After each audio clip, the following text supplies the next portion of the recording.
बिस्मिल्लाहिर्रहमानिर्रहीम। अस्सलाम वालेकुम स्टूडेंट्स। बात करेंगे आज MGT 504 के लेसन नंबर 32 और 33 की। खैर 33 में तो ऐसा कुछ भी नहीं है डिस्कस करने वाला, इसलिए इसी के साथ अटैच कर रहा हूँ मैं। 32 में बेसिकली हम बात करेंगे strategies for implementing change. Change को इम्प्लीमेंट करने की स्ट्रेटजीज क्या होंगी, आज की हमारी बात इस पर होगी।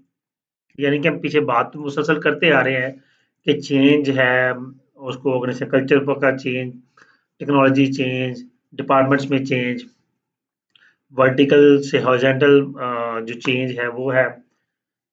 लेकिन आज हम बात करेंगे कि उसको इम्प्लीमेंट करना कैसे। As the world becomes increasingly complex, the need of change within an organization and need the leaders who can successfully manage change continues to grow.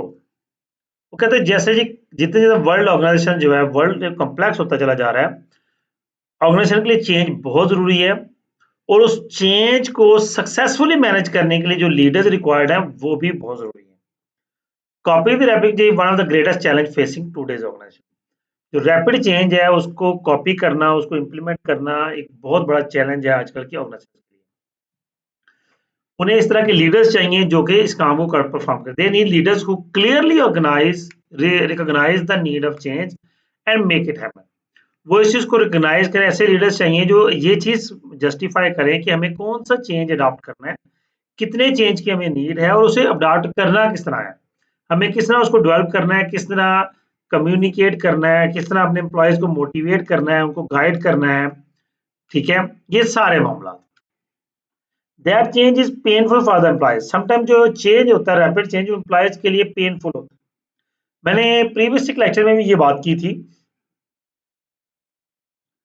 कि जो जिस तरह के अब हमारे कुछ इदारों में, जिस तरह हमारे जो एजुकेशनल बोर्ड्स हैं वहां पे अब नहीं, हम तो 5-7 साल पीछे चले जाएंगे तो जो एम्प्लॉयज वहां पे जॉब कर रहे हैं, काम कर रहे हैं, वो सारे मैनुअल वर्क पर काम करने वाले थे। जब इंस्टेंटली ऑर्गेनाइजेशन उसने बोर्ड ने अपने सारा जो डिपार्टमेंट है सारा कुछ जो है वो कंप्यूटराइज कन्वर्ट किया तो उन लोगों को अपनी जॉब के लाले पड़ गए। उन लोगों ने फिर जो रिकॉर्ड्स थे उनमें गड़बड़ कर दी, उसका स्टूडेंट्स को नुकसान हुआ, बोर्ड्स को भी नुकसान हुआ। तो अल्टीमेटली फिर बोर्ड ने रैपिड चेंज को कन्वर्ट किया स्लोली चेंज पे। आज काफी हद तक जो मामला है वो कंप्यूटराइज हो चुके हैं। ठीक है, काफी हद तक हो चुके हैं, लेकिन क्या किया बोर्ड ने फिर अपने एम्प्लॉयज को ट्रेंड किया। तो यही है कि सक्सेसफुल लीडर्स लीडर्स इस चीज को जस्टिफाई करते हैं कि हमें चेंज को अडॉप्ट करना कैसे है। Successful change can happen only when employees are willing to devote the time and energy needed to reach new goals. ये देखें ये बात जो मैंने अभी बताई कि अब एम्प्लॉयज को ट्रेन करना तो बोर्ड ने डिसाइड कर लिया, उनके ट्रेनिंग सेशन रखवाए, टीम्स हायर की जो उनको ट्रेन करें, कंप्यूटर सिखाएं, कंप्यूटर के मामला सिखाएं। लेकिन अगर वो खुद ही सीखना ना चाहे, अब बहुत से ऐसे एम्प्लॉयज अभी भी मौजूद हैं जो स्टिल मैनुअल वर्क कर रहे हैं, उनको कंप्यूटर इस्तेमाल करना नहीं आता, तो वहां पे उनको बिठाया जा गया है कि जहां पे काम मैनुअल होना है, जहां पे कंप्यूटर का काम ही नहीं है।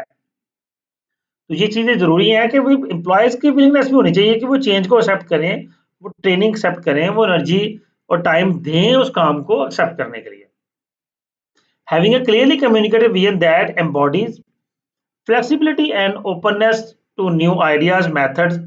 अब इस चीज को कम्युनिकेट करना है कि जी हर वक्त तैयार रहें नए आइडियाज के लिए, नए मेथड्स के लिए, फिर साथ साथ उनकी अडॉप्टेशन भी होती जाएगी। इवन दो एम्प्लॉय से भी कहा जाता है कि हमने नए आइडियाज बताएं चीजों को बेहतर करने के लिए, जो कुछ आप बताएंगे उस हिसाब से हम करेंगे। तो इसकी स्टेजेस होती हैं। पहली स्टेज क्या है? First stage preparation of employees here about change through memos. Employees को पहले से मेंटली प्रिपेयर किया जाता है, उन्हें मेमोज के मीटिंग में ये बताया जाता है कि हम ये नई टेक्नोलॉजी लेकर आ रहे हैं, ये नया चेंज लेकर आ रहे हैं। In the second stage, leaders should help employees develop an understanding for the full impact of change and दूसरे स्टेप में क्या है कि लीडर्स एम्प्लॉयज को हेल्प आउट करते हैं, उन्हें से सहूलतें फराहम करते हैं, उन्हें ट्रेन करने की कोशिश करते हैं। अब ये देखिए ये स्टेप वाइज प्रोसीजर है कि फिर बोर्ड ने अपने एम्प्लॉयज को ट्रेन करना शुरू किया। In the third stage the true commitment process began the installation step. अब यहाँ पे क्या हुआ कि बोर्ड ने दोबारा से अपने सारे सेटअप को कंप्यूटराइज कन्वर्ट किया, इंस्टॉल किया। अब उसके काफी हद तक एम्प्लॉयज ट्रेंड हो चुके थे तो उन्हें अपनी जॉब का खतरा नहीं रहा। ठीक है जी। In the final stage institutionalization employees view the change in not a something new but as a normal. अब ये स्टेज आ चुकी थी कि एम्प्लॉयज के लिए वो फील ही नहीं कर रहे थे कि ये कोई नया चेंज है, वो कह रहे थे कि रूटीन एक्टिविटी है, क्योंकि वो खुद ट्रेन हो चुके थे। अब बैरियर्स कुछ आते हैं चेंज के, उसमें क्या आता है हमारे पास, एक्सेसिव फोकस ऑन कॉस्ट।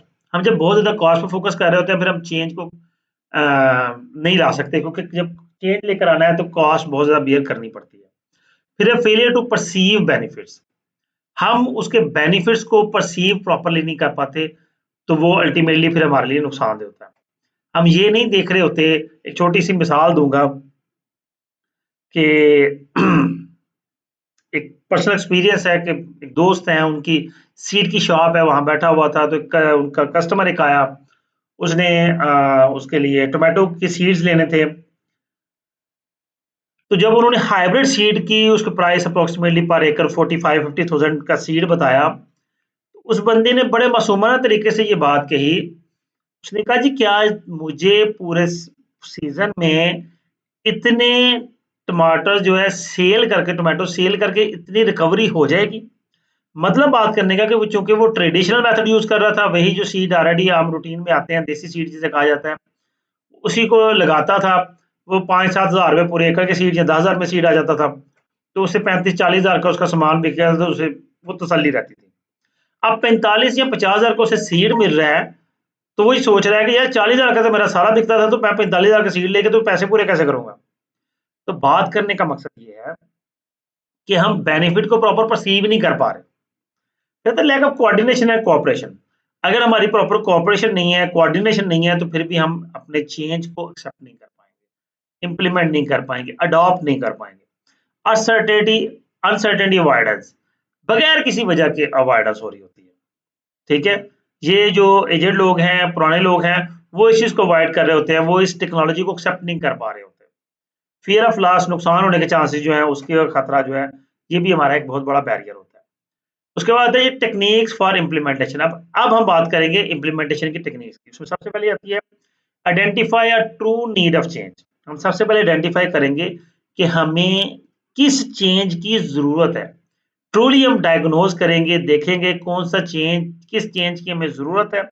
सबसे पहले हम उसको डायग्नोज करेंगे, डायग्नोज कर लिया, फिर दूसरी स्टेप पे आएंगे, find an idea that fits the need.